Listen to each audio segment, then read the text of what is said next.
तो दोस्तों आज मैं जिस मूवी को एक्सप्लेन करूंगा वो सच्ची घटना पर आधारित है, या फिर ये कहें कि सच्ची घटना ही है।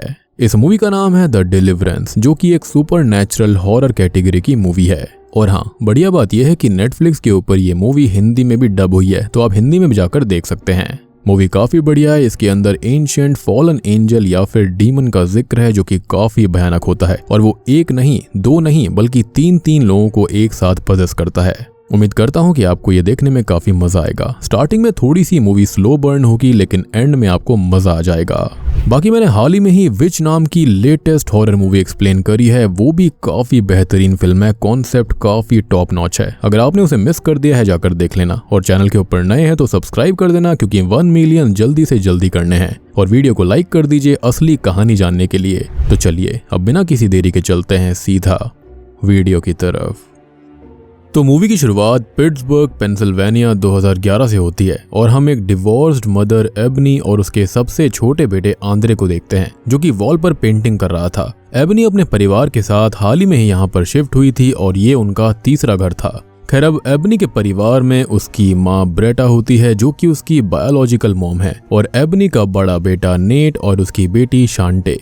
खैर, ब्रेटा नेट और शांटे को चर्च लेकर जाती है, लेकिन उनका ध्यान चर्च में नहीं लगता। लेकिन फिर भी ब्रेटा उनको जबरदस्ती लेकर जाती है, क्योंकि उसका ये कहना था कि गॉड ने ही उसको बचाया था। लेकिन एबनी जो होती है वो आंद्रे को चर्च नहीं जाने देती, और यही बात ब्रेटा रात को डिनर के वक्त एबनी से पूछती है। लेकिन वो उल्टा उसे ही कहने लगती है कि वो उसको ये ना सिखाए कि बच्चे कैसे पाले जाते हैं। अब यहाँ पर एबनी जो है वो एक नार्सिसिस्ट है, और नार्सिसिस्ट एक ऐसा पर्सन होता है जिसे अपनी गलतियां बिल्कुल नहीं दिखती और वो दूसरों को गलत समझता रहता है, ये जानते हुए भी कि गलती खुद उसकी थी। ब्रेटा अब आग में घी डालने का काम करती है और एबनी के खाने में कमियां निकालने लगती है, जिससे कि एबनी काफी गुस्सा हो जाती है। दूसरी तरफ आंद्रे जो होता है वो दूध मांगता है, तो एबनी ये कहती है कि वो तो लैक्टोस इंटॉलरेंट है, लेकिन आंद्रे का ये कहना था कि वो लैक्टोस इंटॉलरेंट नहीं है, और वो अपनी माँ के ऊपर ही इल्जाम लगाता है कि वो कंजूसी कर रही है। और इस बात पर ब्रेटा काफी हंसने लगती है, जिस पर गुस्से में आकर एबनी आंद्रे के फेस पर चांटा मार देती है और आंद्रे का होठ फट जाता है। यहाँ पर हमको पता चलता है कि एबनी एक अल्कोहलिक भी है,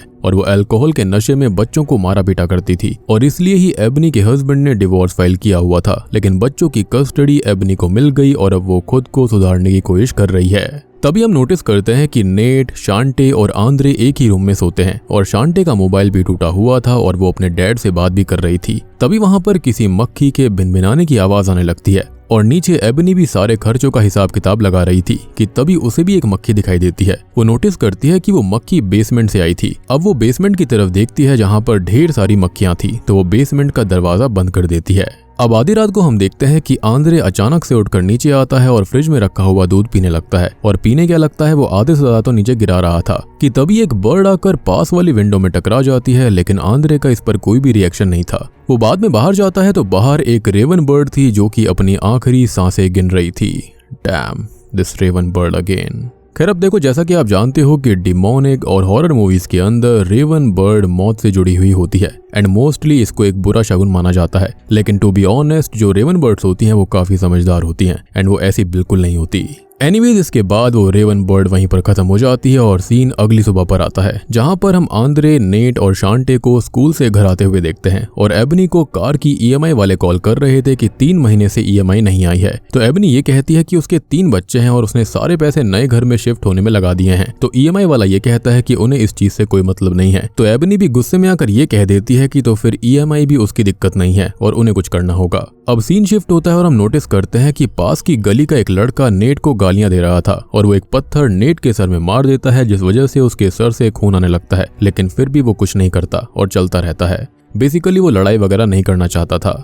इधर घर की सफाई करते हुए एबनी को नेट के क्लोजेट में से वोडका की बोतल और कुछ पैसे मिलते हैं, और जब नेट घर आता है तो वो उससे उस बोतल के बारे में पूछती है। तो नेट कहता है कि वो ड्रिंक नहीं करता, उसने तो ये अपनी माँ से छुपाई थी, क्योंकि जैसा कि मैंने आपको बताया था कि एबनी अल्कोहलिक हुआ करती थी। खैर, नेट के कपड़ों पर खून देखकर एबनी शांटे से पूछती है कि क्या हुआ, तो शांटे सब कुछ बता देती है और एबनी सीधा उस लड़के के पास जाती है। और शांटे से हमको पता चलता है कि एबनी को एक बार पहले जेल भी हो चुकी है। खैर एबनी जाकर उस लड़के को अच्छे से समझाती है कि वो नेट को आगे से तंग ना करे। अब वो वापस आती है तो इससे हमको ये पता चलता है कि एबनी को एंगर इश्यूज भी हैं और यही बात ब्रेटा भी उसको बताती है। तो एबनी की बातों से हम ये जान पाते हैं कि असल में ब्रेटा भी पहले नशा किया करती थी और वो एबनी को मारा पीटा करती, लेकिन फिर वो चर्च जाने लगी थी और ड्रग्स और एबनी को उसने अब्यूज करना छोड़ दिया और इसलिए ही ब्रेटा कहा करती थी कि चर्च जाने से सब ठीक हो जाता है। खैर आंद्रे पीछे बैकयार्ड में होता है और वो किसी से बात कर रहा था, लेकिन हम नोटिस करते हैं कि वहां पर कोई मौजूद नहीं था। अब तभी एबनी वहां पर आती है और वो बेसमेंट के बाहरी दरवाजे में से मक्खियों को बाहर आता देखती है। फिर वो आंद्रे को अंदर जाने के लिए कहती है। अब रात को जब सभी टीवी देख रहे थे तो एबनी शांटे की बर्थडे पार्टी को पोस्टपोन करने के बारे में पूछती है, लेकिन शांटे इसके लिए नहीं मानती और ऊपर से वो एबनी को उसे एक नया फोन दिलाने के लिए भी कहती है, लेकिन वो उसके लिए मना कर देती है क्योंकि उनके पास पैसे नहीं थे। तो शांटे अब दुखी होकर ऊपर चली जाती है और उसके पीछे पीछे आंद्रे भी चला जाता है। तभी आधी रात का सीन आता है जहां पर आंद्रे बेसमेंट के अंदर चला गया था और आवाज सुनकर एबनी भी सारा घर चेक करने लगती है कि कोई घर में ना आ गया हो, लेकिन हम नोटिस करते हैं कि आंद्रे अपने रूम में चला गया था और एबनी बेसमेंट के दरवाजे को खुला देखकर काफी हैरान हो जाती है कि वो बार बार गेट को बंद करती है लेकिन वो फिर से ओपन हो जाता है और अब गुस्से में आकर वो फिर से दरवाजे को बंद करती है। अब अगली सुबह हम ये देखते हैं कि ब्रेटा ने आखिर चर्च जाना क्यों शुरू किया था। तो ब्रेटा को असल में ल्यूकेमिया है यानी कि कैंसर है और वो काफी पहले ही खत्म हो जाती, लेकिन जब से वो चर्च जा रही है उसकी हालत ठीक हुई है। अब ब्रेटा अपनी कीमोथेरेपी कराने के लिए क्लिनिक जाती है जहां पर वो रिचर्ड नाम के आदमी के साथ फ्लर्ट करने लगती है और वो भी ब्रेटा से काफी इम्प्रेस्ड हो गया था। खैर वहां पर कुछ और औरतें भी थी जो कि ब्रेटा के बारे में गलत बातें कर रही थी, तो वो उनको डांट कर चुप करवा देती है। फिर वो जब थेरेपी करवा कर वापस जा रही होती है तो रिसेप्शनिस्ट ब्रेटा को ये बताती है कि उसकी 2 महीने की पेमेंट पेंडिंग है। तो ब्रेटा बताती है कि उसकी मेडिकल इंश्योरेंस तो खत्म हो गई होगी। तो रिसेप्शनिस्ट ये बताती है कि उन्होंने तो 1 साल पहले ही मेडिकल इंश्योरेंस वाले केस लेना बंद कर दिए थे। तो ब्रेटा ये पूछती है कि तो अब तक बिल्स कौन पे कर रहा था। तो रिसेप्शनिस्ट बताती है कि एबनी ही बिल्स को पे कर रही थी और उसने ये बात ब्रेटा को बताने के लिए मना किया था, यानी कि एबनी जितनी बुरी दिखती है वो उतनी बुरी थी नहीं, वो बहुत ही ज्यादा मेहनत कर रही थी अपने परिवार को चलाने के लिए। अब रात को हम ये देखते हैं कि एबनी काफी ज्यादा ड्रिंक करके आई थी और वो ब्रेटा के पास जाती है। ब्रेटा उसे सारी बात बता देती है कि उसको पता चल चुका है कि वही उसके मेडिकल बिल्स पे कर रही थी। इस बात पर एबनी कुछ नहीं बोलती और सोने चली जाती है। आधी रात को उसे कुछ आवाज आती है और वो अपने साथ एक बैट लेकर नीचे चेक करने जाती है, लेकिन वहां कोई नहीं था। तभी एबनी अचानक से वॉमिट करने लगती है और फिर वहां नेट आ जाता है। वो एबनी से उसके पैसों के बारे में पूछता है जो उसको उसके डैड ने भेजे थे, क्योंकि नेट कहीं दूर जाना चाहता था क्योंकि वो अपनी माँ के साथ नहीं रहना चाहता। ये बात सुनकर एबनी नेट को जोर से थप्पड़ मारती है और गुस्से में नेट भी एबनी को जोर से धक्का मारता है, इतनी जोर से कि एबनी बहुत जोर से नीचे गिर जाती है। गुस्से में एबनी नेट को मारने लगती है और वहां तभी आंद्रे आ जाता है और वो अपनी माँ को रोकने के लिए भागता है, लेकिन बैट पर उसका पैर पड़ने की वजह से वो भी नीचे फिसल कर गिर गया था और उसे काफी चोट लगती है। फिर नेट अपने रूम में चला जाता है और रात को एबनी नेट के पास आती है और उसे उसके पैसे लौटा देती है और उससे ये कहती है कि उन्हें उसकी जरूरत है इसलिए वो ना जाए। और ये वो पैसे थे जो कि वोडका की बोतल के साथ मिले थे जो कि उसके पिता ने उसे भिजवाए थे। अब अगले दिन एबनी एक पेस्ट कंट्रोल वाले को बुलाती है और उसे बेसमेंट के अंदर एक मरी हुई काली बिल्ली मिलती है जिस पर मक्खियां लग रही थी। तो अब आपको समझ में आया होगा कि मक्खियां कहां से आती थी।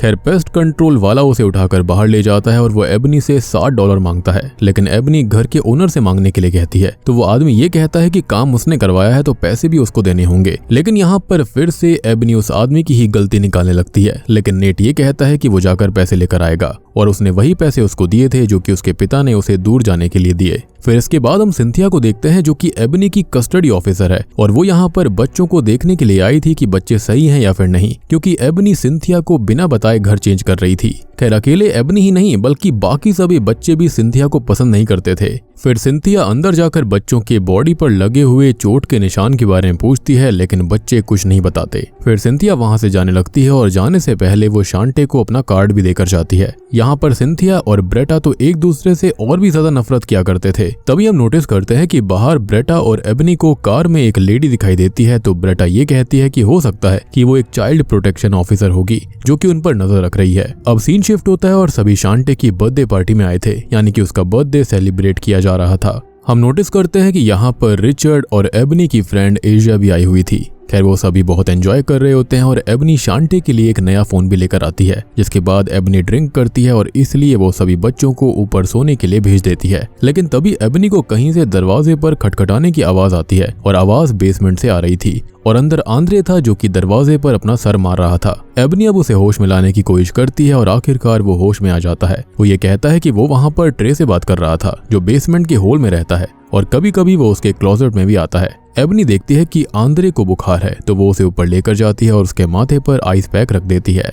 अब वो नीचे आकर ड्रिंक करने लगती है और नशे की हालत में वो एशिया को कुछ गलत बोल देती है, जिस वजह से वो गुस्सा होकर वहां से चली जाती है। खैर एबनी अब देखती है कि आंद्रे फिर से नीचे आ गया था तो फिर से वो उसे ऊपर भेज देती है और खुद भी वो सोने चली जाती है। तभी हम नोटिस करते हैं कि बच्चों के रूम से आवाज आ रही थी, जैसे कि कोई जोर जोर से वॉल में कुछ मार रहा हो और बच्चों को भी क्लोजेट में कुछ दिखाई देता है और एबनी उनके रूम में जाती है और नीचे ब्रेटा रिचर्ड को घर भेज देती है। फिर तभी ब्रेटा को ऊपर से बच्चों के चिल्लाने की तेज आवाज आती है। वो बच्चों के रूम में जाकर देखती है कि वहां की वॉल टूटी हुई थी और बच्चे काफी डरे सहमे से थे। तो आंद्रे बताता है कि एबनी ने उन्हें वॉल में पटका था। अब ये बात सुनकर ब्रेटा एबनी को वहां से बाहर भेज देती है, लेकिन एबनी का ये कहना था कि उसने ऐसा कुछ भी नहीं किया। अब सीन अगले दिन पर शिफ्ट होता है और ब्रेटा बच्चों को स्कूल छोड़ने जा रही थी और उनका पीछा वही लेडी कर रही थी जिसको हमने पहले देखा था। तभी हम बच्चों को स्कूल में देखते हैं जो कि अजीब बर्ताव कर रहे थे।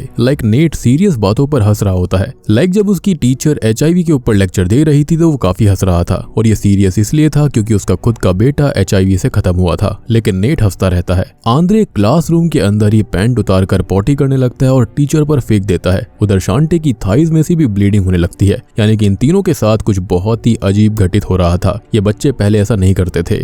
अब तभी इन सब के बारे में ब्रेटा को पता चलता है, जो कि एबनी को कॉल करके बताती है और वो जल्दी से हॉस्पिटल आती है, जहां पर आंद्रे का साइकोलॉजिकल टेस्ट चल रहा होता है और वो एक रेवन की फोटो को देखकर उसे ट्रे बोलता है। खैर फिर एबनी और ब्रेटा डॉक्टर के पास जाती है और डॉक्टर ये कहती है कि बच्चे एकदम नॉर्मल हैं। तो एबनी उस डॉक्टर के ऊपर ही चिल्लाने लगती है। तो डॉक्टर ये कहती है कि हाँ, बच्चों के साथ कुछ तो गलत है और वो ये है उनकी बॉडी पर बड़े बड़े चोट के निशान। और ये बात सुनकर एबनी शांत हो जाती है।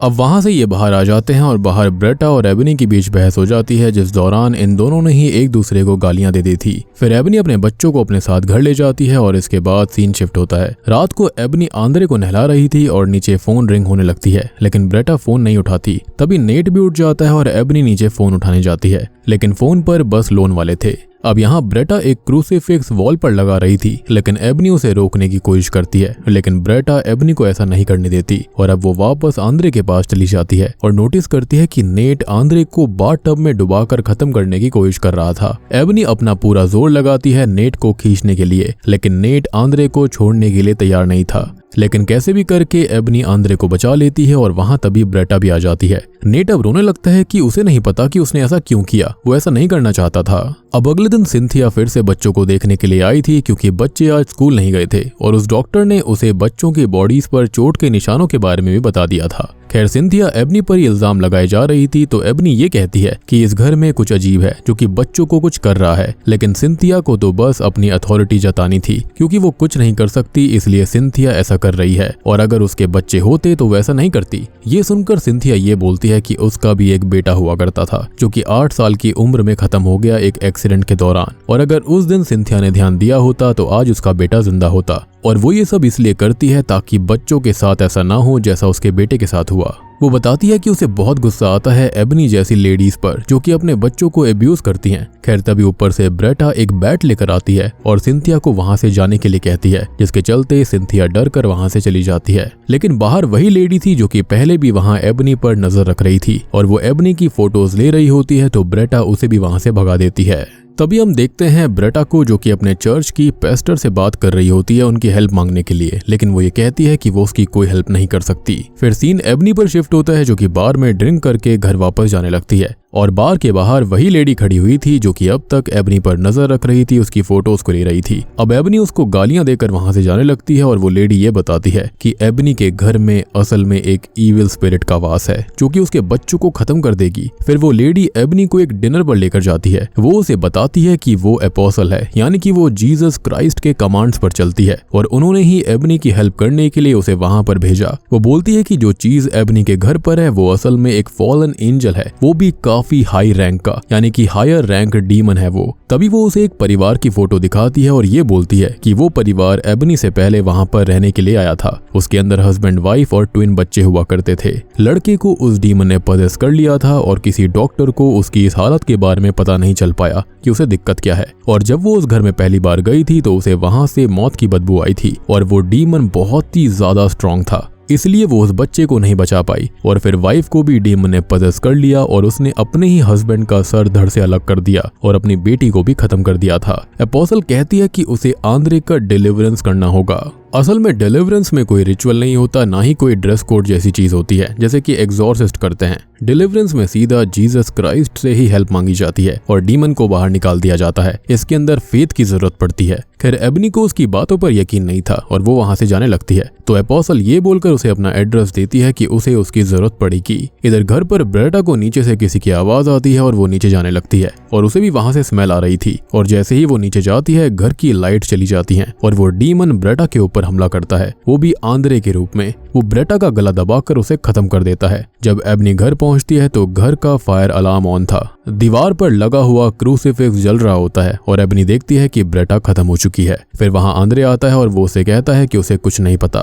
तभी वहां पर एम्बुलेंस आती है और एबनी बच्चों को लेकर वहां से जाने लगती है क्योंकि एबनी के घर को क्राइम सीन डिक्लेयर कर दिया गया था। और सुबह वहां पर सिंथिया घर की फोटोज क्लिक करने लगती है, स्पेशली उस वॉल पर लगे हुए उस जले हुए क्रूसीफिक्स की। खैर अब सीन शिफ्ट होता है और एबनी अपनी कार में जा रही थी और ऐसे ही रात भी हो जाती है। तभी आंद्रे को पीछे कुछ होने लगता है। वो कहता है कि ब्रेटा एबनी की वजह से खत्म हुई है। वो ये बोलता है कि वो उन सबको मार देगा। तभी एबनी देखती है कि आंद्रे की आंखें एकदम काली हो गई थी तो वो बहुत डर जाती है और इसी चक्कर में एबनी एक ट्रक से टकराने से बाल बाल बचती है। वो अब अपनी कार को साइड में लगाती है और एक डिनर में जाकर हेल्प मांगती है और ये कहती है कि कोई चीज है जो कि उसके बच्चों को खत्म कर रही है। और सभी बाहर आकर कार में बच्चों को चेक करते हैं जिन्हें कुछ भी याद नहीं था। अब सीन हॉस्पिटल की तरफ शिफ्ट होता है और एक डॉक्टर एबनी से सवाल पूछ रही थी। थोड़ी देर के बाद में सवाल जवाब खत्म होने के बाद एबनी के पास सिंथिया आती है और वो उसे बताती है कि एबनी पर चार्जेस नहीं लगेंगे लेकिन वो बच्चों को फॉस्टर केयर भेज देंगे। बच्चों को फॉस्टर होम जाते देख एबनी बहुत रोती है। खैर इन सब के बाद एबनी एपोसल के पास जाती है और एपोसल ये बताती है कि वो डीमन आंद्रे के जरिए बाकी दोनों बच्चों को भी कंट्रोल कर रहा है। खैर उधर हॉस्पिटल के अंदर आंद्रे की हालत बहुत खराब थी। डॉक्टर सिंथिया को बताती है कि वो किसी और ही भाषा में बात कर रहा था और जो कुछ आंद्रे के साथ हो रहा है उसे देखकर सिंथिया को भी अब एबनी की बात पर यकीन था कि उनके घर में कुछ न कुछ ईविल जरूर था।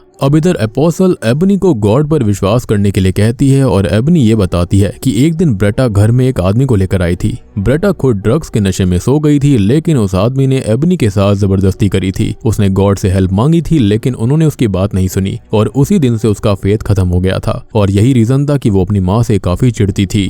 अब यहाँ पर एपोसल ये कहती है कि फेथ से ही उस डीमन को बाहर निकाला जा सकता है और वो दोनों अब प्रेयर्स करने लगते हैं। तभी हॉस्पिटल में सिंथिया आंद्रे के पास जाती है और आंद्रे के अंदर का जो डीमन होता है उसे सिंथिया के बेटे के बारे में पता था तो वो उसको इमोशनली मैनिपुलेट करके उसके स्ट्रैप्स को खोलकर उसे आजाद करने के लिए कहता है लेकिन सिंथिया इसके लिए मना कर देती है। तो आंद्रे के अंदर का डीमन वो स्ट्रैप्स तोड़कर बेड से कूदकर नीचे फ्लोर पर आ जाता है और फिर वॉल के ऊपर क्रॉल करने लगता है। तभी डॉक्टर ये कहते हैं कि वो इन सब के पीछे का एक लॉजिकल रीजन ढूंढेंगे लेकिन सिंथिया कहती है कि उसमें कुछ भी लॉजिकल नहीं है। इधर एबनी नर्स के कपड़े पहनकर हॉस्पिटल आ गई थी और वो किसी तरह आंद्रे के रूम में पहुंच जाती है और वो उसे उठाकर वहां से बाहर आने लगती है। डॉक्टर सब आंद्रे के बारे में पूछते हैं तो बाकी डॉक्टर्स और नर्सिस भी उस रूम में जाने से डर रहे थे। खैर जब डॉक्टर अंदर जाता है तो वहां पर आंद्रे था ही नहीं क्योंकि आंद्रे को तो एपोसल और एबनी अपने साथ ले गई उसका डिलीवरेंस करने के लिए, जहां पर वो पहले आंद्रे को बांधते हैं और फिर वो उसे बाहर निकलने के लिए कहने लगते हैं यानी कि उस डीमन को। एपोसल उसके ऊपर होली वाटर छिड़क देती है और डीमन दर्द में चिल्लाने लगता है। वो अपना रूप बदल लेता है और ब्रेटा में चेंज हो जाता है जिसके लंबे नाखून और तेज दांत थे। वो एपोसल का मजाक उड़ाने लगता है और इधर हम नेट और शांटे को देखते हैं जिनको दर्द हो रहा था क्योंकि वो दोनों भी काइंड ऑफ पजेस हो रखे थे। और आपको याद होगा द एग्जॉर्सिस्ट बिलीवर के अंदर भी 2 लड़कियां एक साथ पजेस हुई थी तो यहाँ पर भी कुछ सिमिलैरिटीज थी। अब यहाँ पर डीमन खुद को आजाद करके फ्लोर पर लेट जाता है। वो काफी स्ट्रांग था और एपोसल बार बार उसे बाहर निकलने के लिए कमांड कर रही थी तो डीमन तेज हवाएं चलाने लगता है तो एबनी विंडोज को बंद करती है। ऊपर की विंडोज को वो बंद करने जाती है कि तभी डीमन वापस से आंद्रे का रूप ले लेता है और अचानक गायब हो जाता है। फिर वो एपोसल को हवा में उठा लेता है और पटक पटक कर फेंकने लगता है जिस वजह से एपोसल अधमरीसी हो जाती है। अब जब एबनी नीचे आती है तो डीमन एपोसल के पास बैठा था और फिर वो अचानक गायब हो जाता है। एबनी एपोसल के पास जाती है और वो ये कहती है कि वो उस लड़के को बचा नहीं पाई थी, इसी वजह से उसका फेथ खत्म हो गया है, या फिर ये कहें कि कम हो गया है। लेकिन एबनी को अपना फेथ स्ट्रांग रखना होगा अपने बच्चे को बचाने के लिए, अदरवाइज वो भी नहीं बचेगा। फिर इसके बाद एबनी एपोसल से होली वाटर लेकर नीचे बेसमेंट में जाती है, लेकिन अब तक एपोसल खत्म हो गई थी। मतलब यहाँ पर सिंपल सी बात है, अगर फेथ में हल्का सा भी डाउट हुआ तो डीमन आपसे जीत जाएगा। खैर नीचे जाकर एबनी एक होल को देखती है ग्राउंड में, जो कि हेल का एक पोर्टल था, और हम जानते हैं कि जो फॉलन एंजल्स थे वो इसी तरह से हेल में गए थे। अब वहीं पास में डीमन बैठा हुआ था, तो एबनी उस पर होली वाटर छिड़कती है जिससे कि उसे पेन होता है, तो डीमन एबनी के ऊपर हमला कर देता है। वो उसी का रूप ले लेता है और डीमन एबनी को धीरे धीरे मारने लगता है, वो उसकी बॉडी को तोड़ने लगता है। एबनी भी अब अधमरी हो गई थी, लेकिन उसका फेथ नहीं टूटा था, इसलिए डीमन एबनी का गला अपने पैर से दबाने लगता है और धीरे धीरे एबनी खत्म होने लगती है। लेकिन खत्म होने से पहले होता यह है कि वो अपने सामने अपने बच्चों की एक झलक को देखती है। फिर हम एबनी को अपनी कॉन्शियसनेस में ही देख पाते हैं, जहां पर उसे ब्रेटा की बात याद आती है कि अगर वो उससे गुस्सा है तो वो गॉड से बात करे, और यहाँ गॉड भी एबनी को एक्सेप्ट कर लेते हैं और फिर वो वापस जिंदा हो जाती है। यानी कि कुछ पल के लिए उसके अंदर गॉड आ गए थे। यहाँ पर डीमन कहता है कि कोई भी उससे बच नहीं सकता और वो सबको खत्म कर देगा। तो यहाँ पर एबनी गॉड की हेल्प मांगने लगती है और डीमन जलने लगता है। डीमन को समझ आ चुका था कि अब मैटर सीरियस हो गया है, इसलिए वो दर्द में भीख मांगने लगता है। उधर नेट और शांति की हालत भी खराब थी, क्योंकि ये सभी कनेक्टेड हो गए थे। लेकिन अचानक से एबनी एक एंशिएंट लैंग्वेज में प्रे करने लगती है और आखिरी टाइम वो गॉड वर्ड बोलती है और डीमन जलने लगता है और एबनी उस डीमन को उसी होल में फेंक देती है। और अब जैसे ही ये फॉलन एंजल यानी कि डीमन हेल में जाता है तो एक बहुत बड़ा ब्लास्ट होता है और एबनी दूर जा गिरती है। उधर शांटे और नेट भी अब नॉर्मल हो गए थे, जिसके बाद एबनी को होश आता है और वो होल के पास आंद्रे को देखती है, जो कि अब नॉर्मल हो गया था। और आप ये सोच रहे होंगे कि डीमन ने इनको पजेस किया कैसे, तो देखो ये तीनों ही बहुत ज्यादा टूटे हुए थे। इनके पेरेंट्स का डिवोर्स होने वाला था, जिसकी वजह से इनके मन में बहुत पेन था। तो यहाँ पर सबसे ज्यादा दुख आंद्रे को था, जिसके चलते डीमन ने उसे पजेस किया और एक एक करके बाकी 2 बच्चे भी पजेस हो गए। लेकिन यहाँ पर फाइनली मैटर ठीक हो चुका था। अब यहाँ पर कुछ दिनों बाद का सीन दिखाया जाता है और सिंथिया एबनी से मिलने आती है, जो कि उस घर को छोड़कर जा रही थी। सिंथिया कहती है कि बच्चों को कुछ याद नहीं है और एबनी के हस्बैंड ने पिटीशन फाइल करी है। खैर एबनी कहती है कि उसे गॉड पर यकीन है और वो अपने बच्चों के साथ ही रहेगी। एबनी सिंथिया को एक क्रूसीफिक्स पेंडेंट भी देती है और गॉड पर भरोसा रखने के लिए कहती है, यानी कि एबनी का जो फेथ था वो वापस रिस्टोर हो गया था। फिर मूवी के एंडिंग में हमको बताया जाता है कि असल में ये जो कहानी है वो रियल लाइफ स्टोरी पर आधारित है। खैर अब 6 महीने के बाद में चाइल्ड सर्विसेज वालों ने एबनी की पिटीशन ग्रांट कर ली थी और बच्चों की अब फुल कस्टडी उसे मिल जाती है, यानी कि अब उसके बच्चों पर उसके पिता का कोई भी हक नहीं रहेगा। शायद वो मिलने तो आ सकते हैं, लेकिन लीगल कस्टडी उसके पास ही रहेगी। अब तभी हम एबनी और 3 बच्चों को देखते हैं जो कि कार में जा रहे थे और सभी काफी खुश भी होते हैं। फिर हमें बताया जाता है कि ये मूवी असल में लटोया एमंस की जिंदगी से इंस्पायर्ड है। वो घर 2016 तक खाली रहा था और फिर उसको गिरा दिया गया, यानी कि ये सच्ची घटना थी। लेकिन अभी भी उस घर के आसपास यानी कि उस जमीन के आसपास में सुपर नेचुरल एक्टिविटीज होती रहती हैं। और ये जो मूवी है हमें कहानियों से इंस्पायर्ड होकर बताई गई है कि जो फॉलन एंजल्स थे वो अलग अलग जगह पर जाकर धरती पर गिरे थे, जो कि अलग अलग डीमंस में तब्दील हो गए अपने अंदर की चीजों की वजह से, यानी कि अपने अंदर की ईविल की वजह से। और शायद से ये जो डीमन था ये उनमें से ही कोई एक था। और बूम, इसी के साथ में द डिलीवरेंस मूवी यहीं पर खत्म हो जाती है। तो दोस्तों ये थी हाल ही में ही नेटफ्लिक्स के ऊपर आई द डिलीवरेंस फिल्म की कहानी। उम्मीद करता हूँ कि आपको ये सच्ची घटना पर आधारित मूवी पसंद आई होगी। अब देखो मूवी की रेटिंग बेशक से कम होगी, लेकिन क्रिटिक्स की तरफ से इसे अच्छा रिस्पॉन्स मिला है। मूवी है भी काफी इंटरेस्टिंग और लटोया एमंस ने ये सब कुछ वाकई में फेस किया था अपने टाइम पर और उसी के ऊपर बेस्ड ये मूवी बना दी गई। ये मूवी खाली एक चीज नहीं दर्शाती है, यहाँ पर सुपरनैचुरल और डीमन वाली चीज को हटाकर काफी और चीजें भी दर्शाई गई हैं। जैसे कि जब पेरेंट्स का डिवोर्स होता है तो बच्चों पर क्या बीतती है। बच्चों का मन बहुत ही ज्यादा चंचल रहता है। कई बच्चे अपने पिता की तरफ आकर्षित रहते हैं, कई अपनी माँ को प्यार करते हैं और दोनों को अलग होता देखकर उनके दिमाग पर कैसा असर पड़ता है, ये चीजें यहाँ पर दिखाई गई हैं। बात रही ब्रेटा और एबनी के रिश्ते के बारे में, तो उनका रिश्ता भी बचपन से कुछ ऐसा ही था और सेम चीज यहाँ पर एबनी भी करती थी। लेकिन उम्र के साथ में ब्रेटा को भी अकल आई और बाद में एबनी को भी अकल आ गई थी कि अपने बच्चों के साथ ये सब करना गलत होता है। बचपन में ब्रेटा जो थी वो काफी नशा किया करती थी, जिसके चलते उसके साथ जो व्यक्ति आया था उसने एबनी के साथ में काफी गलत काम किया था और इसी वजह से एबनी अपनी माँ से चिढ़ती थी कि उन्होंने क्यों उसे नहीं रोका या फिर वो ऐसे व्यक्ति को घर पर लेकर क्यों आई थी। और तब से ही एबनी का जो फेथ था वो चर्च से और गॉड से हट चुका था, लेकिन एंड में वो रिस्टोर हो जाता है उसी के खुद के बच्चों की वजह से। और ये जो मूवी है वो एक्सॉर्सिस्ट द बिलीवर से थोड़ी बहुत मिलती है। लाइक वो मल्टीपल पोजेशन वाली चीज तो काफी सिमिलर थी कि एक को दर्द होगा तो बाकी को भी दर्द होगा। बस यहाँ पर अच्छी चीज ये है कि एंड में ये सारे लोग बच जाते हैं, लेकिन बुरा ये हुआ कि ब्रेटा जो थी वो खत्म हो गई। अब वैसे भी देखो उसको कैंसर था, तो यहाँ पर उसको उससे आजादी मिल गई थी और शायद से उसने बचपन में जो गलत काम किए थे उसकी सजा उसको मिली। बाकी जो आंद्रे था वो पेंटिंग वगैरह किया करता था, उसकी पेंटिंग्स में अपना दर्द वो दर्शाता था कि वो क्या चाहता है या फिर अपनी जिंदगी में वो क्या बनना चाहता था, उसकी जिंदगी में क्या चल रहा है, क्या होना चाहता है, वो सब कुछ वहां पर वो मेंशन कर रहा था।